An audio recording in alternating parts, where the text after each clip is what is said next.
أعوذ بالله من الشيطان اللعين الرجيم. بسم الله الرحمن الرحيم. ولقد أرسلنا رسولا من قبلك وجعلنا لهم أزواجا وذرية وما كان لرسول أن يأتي بآية إلا بإذن الله لكل أجل كتاب. اللهم صل على محمد وآل محمد وعجل فرجهم. السلام علیکم ورحمۃ اللہ وبرکاتہ. سورہ مبارکہ رات قرآن مجید کا 13 نمبر کا سورہ ہے اور اس کی یہ آیت 38 ہے جس کی تلاوت کا شرف میں نے حاصل کیا، جس کا ترجمہ یہ ہے کہ آپ صلی اللہ علیہ وسلم سے پہلے بھی ہم بہت سے رسول بھیج چکے ہیں اور ان کو بھی ہم نے بیوی بچوں والا ہی بنایا تھا، اور کسی پیغمبر کے لیے یہ ممکن نہیں کہ وہ اللہ کی اجازت کے بغیر کوئی بھی معجزہ لے آئے، اور ہر دور کے لیے ایک کتاب ہوا کرتی ہے۔ لوگوں نے رسول صلی اللہ علیہ وسلم پر کثرت ازواج کا اعتراض کیا تو اس کے جواب میں خدا نے فرمایا، کثرت ازواج فرائض نبوت کی بجا آوری کے منافی نہیں، کیونکہ سابق انبیاء علیہ السلام کی ازواج بھی تھیں اور ان کی اولادیں بھی تھیں۔ مثلا حضرت سلیمان جو نبی تھے ان کے گھر 300 بیویاں اور 300 کنیزیں تھیں، اور حضرت داؤد علیہ السلام جو پیغمبر تھے ان کے گھر میں 100 بیویاں تھیں، لہٰذا یہ بات قابل اعتراض نہیں ہے۔ اور تفسیر انوار النجف میں لکھا ہے کہ معجزے کا دکھانا نبی کا اختیاری معاملہ نہیں ہے کہ جب چاہے اس کو ظاہر کر دیں، بلکہ یہ اللہ کی مشیت کے تابع ہے اور ہر کام کے لیے ایک وقت معین ہے۔ تفہیم القرآن میں اس آیت کی ذیل میں لکھا ہے کہ یہ آیت جواب ہے منکرین کے اس اعتراض کا کہ وہ یہ کہتے تھے کہ حضرت موسیٰ علیہ السلام ید بیضاء اور عصا لائے، حضرت عیسیٰ علیہ السلام اندھوں کوڑیوں کا علاج لائے، حضرت صالح علیہ السلام اونٹنی جیسی خدا کی نشانی لائے۔ اے رسول صلی اللہ علیہ وسلم، آخر تم کون سی نشانی لائے ہو؟ اس کا جواب یہ دیا گیا کہ جو نبی جو نشانی لایا اپنی طاقت اور اپنے اختیار کے بل پر نہیں لایا، خدا نے جس وقت جس کے ذریعے جو نشانی ظاہر کرنی چاہیے وہ کی۔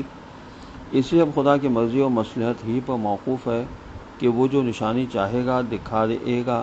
میں خدائی کا دعوے دار تھوڑی ہوں کہ جو نشانی تم کہو وہ دکھا دوں۔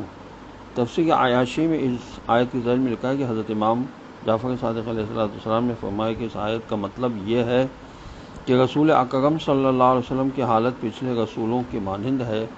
پچھلے رسولوں کو خدا نے ازواج بھی دی تھیں اور اولاد بھی دی تھی، البتہ ہمارے رسول صلی اللہ علیہ وسلم کا یہ خاص شرف ہے کہ جس پائے کی اولاد یا اہل بیت علیہ السلام ان کو عطا ہوئے وہ کسی نبی کو نہیں ملے۔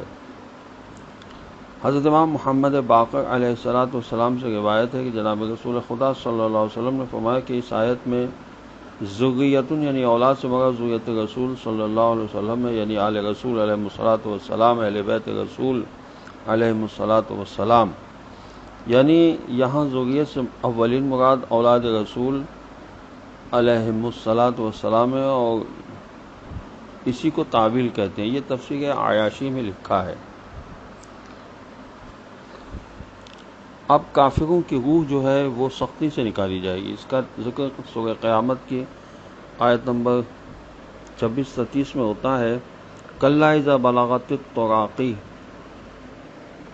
کلا اذا بلغت التراقی وقیل مغراق وقیل من راق وظن انہ الفراق والتفت الساق بالساق الی ربک یومئذ المساق۔ کیا تم اس دنیا میں ہمیشہ رہو گے؟ ہرگز نہیں۔ جب جان حلق تک پہنچ جائے گی اور کہا جائے گا کون ہے بچانے والا، معالج، اور وہ سمجھ جائے گا کہ اس کی جدائی کا لمحہ آ گیا ہے اور پنڈلی سے پنڈلی لپٹ جائے گی، تو وہ آپ کے رب کی طرف چلنے کا دن ہوگا۔ اعمال کی سزا جزا کا آغاز موت سے ہوتا ہے، اسی لیے کافروں اور فسق و فجور کرنے والوں کی موت مومنین کی موت سے مختلف ہوتی ہے۔ کفار موت کے فرشتے کو دیکھتے ہی وحشت زدہ ہو جاتے ہیں کہ اب دنیا سے دلی وابستگی چھوڑنے کا وقت آ چکا ہے۔ روح قبض کرنے والے فرشتے ان کی روح قبض کرتے وقت حقارت سے ان کے منہ پر تھپڑ رسید کر کے یہ کہتے ہیں کہ اپنی روحوں کو باہر نکالو اور ذلت آمیز عذاب کے لیے تیار ہو جاؤ۔ یہ سورہ انعام کی آیت ہے 93۔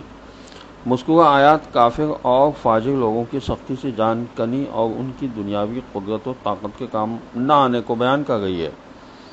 حدیث حضرت امام سجاد علیہ السلام ہے کہ اللہ کی قسم قبر یا تو جنت کے باغات میں سے ایک باغ ہے یا پھر جہنم کے گڑھوں میں سے ایک گڑھا ہے۔ یہ خصال میں ہے، پہلی جلد میں صفحہ 120 پر۔ دین اسلام صرف ایک روحانی دین نہیں ہے، بلکہ اس میں ایسے تمام احکام شامل ہیں جن کا تعلق انسان کی جسمانی و روحانی اور دینی اور دنیاوی سعادت سے ہے۔ اس سے بھی بڑھ کر یہ کہ احادیث سے یہ بات معلوم ہوتی ہے کہ جو اسلامی احکام ظاہری طور پر صرف جسمانی اثر رکھتے ہیں وہ روحانی اثرات بھی مرتب کرتے ہیں۔ چنانچہ حضرت امام حسن علیہ السلام فرماتے ہیں کہ کھانا کھانے سے پہلے ہاتھ دھونا فقر کو دور کرتا ہے اور کھانے کے بعد ہاتھ دھونا غم و اندوہ کو دور کرتا ہے۔ والسلام علیکم ورحمۃ اللہ وبرکاتہ۔